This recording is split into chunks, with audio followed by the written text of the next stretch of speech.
ఆగనిగలం ప్రజాబలం AR5 news కి స్వాగతం. కడప జిల్లా పోరుమామిల గ్రామ పంచాయతీకి సంబంధించిన వాలంటీర్లతో ప్రభుత్వ సలహాదారు Pothireddy Nagarjuna Reddy, vice president Rallapari Ravi, co-option member Alla, ZPTC Mutyala Prasad, MPDO Varaprasad, Manoj, MLO పాల్గొన్నారు.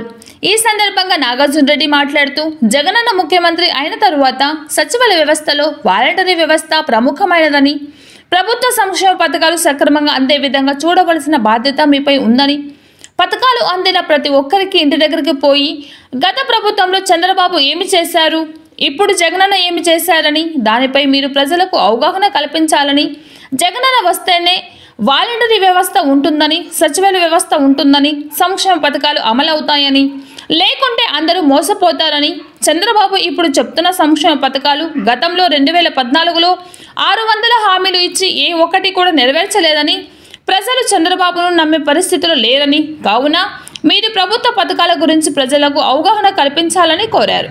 రాళ్లపల్లి రవి మాట్లాడుతూ మీకు వాలంటీర్లకు నియమించిన జగన్మోహన్ రెడ్డి ముఖ్యమంత్రి అయ్యే విధంగా మీరంతా కష్టపడి పనిచేయాలని కోరారు.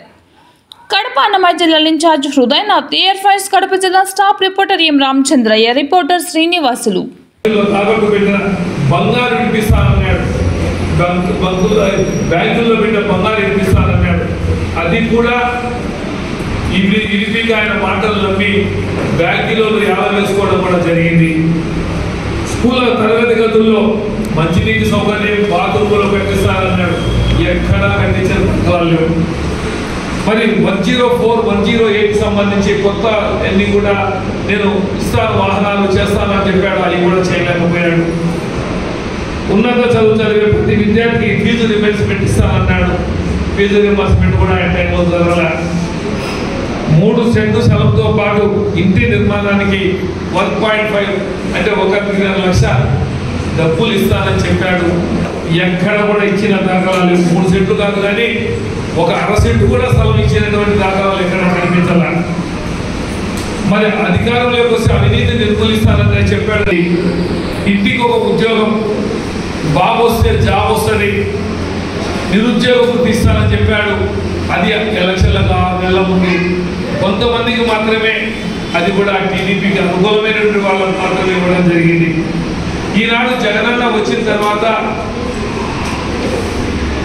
3648 కిలోమీటర్లు ప్రయాణం చేసి ఇరుకులపాయ నుంచి ఇచ్చాపురం వరకు నవరత్నాల కార్యక్రమాన్ని తీసుకొచ్చి, ఆ నవరత్నాల కార్యక్రమంలో 24 రకాల సేవలను తీసుకొచ్చి ప్రతి ఒక్కరికి పార్టీతో సంబంధం లేకుండా, కులాలతో సంబంధం లేకుండా, నువ్వు ఓటేసినవా ఓటేసి వెళ్ళకుండా అర్హత కలిగిన విచేతనైతే అని చెప్పేసి కూడా ఈరోజు ఆరోగ్యశ్రీకి సంబంధించి 25 లక్షలు దేశంలో ఏ రాష్ట్రంలో కూడా ఏ ముఖ్యమంత్రి కూడా పెట్టలే.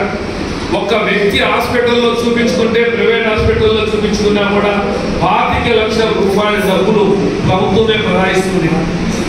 క్యాన్సర్ సంబంధించి అన్లిమిటెడ్, వారికి పూర్తి అయ్యేంత వరకు కూడా ఎన్ని లక్షలైనా మేమే ప్రదాయిస్తామని చెప్పి, డయాలసిస్ పేషెంట్లకు ఈరోజు ప్రతి నెల 10,000 రూపాయలు మీ ద్వారా వాళ్ళకు అందుతున్నాయి.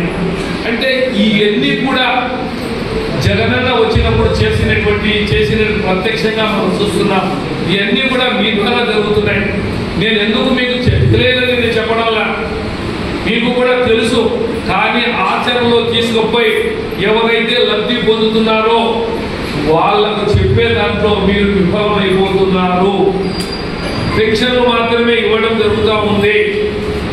ఆరోగ్యశ్రీ కానీ, ఆయుష్మాన్ భవ్ కానీ ఈ యాప్లో వేసేది మాత్రం అది ఒక్కటి చేస్తున్నారు తప్ప మిగతా దాంట్లో అనుకున్నంతగా సర్వీసు చాలా మంది చేయలేదనేది వాస్తవం.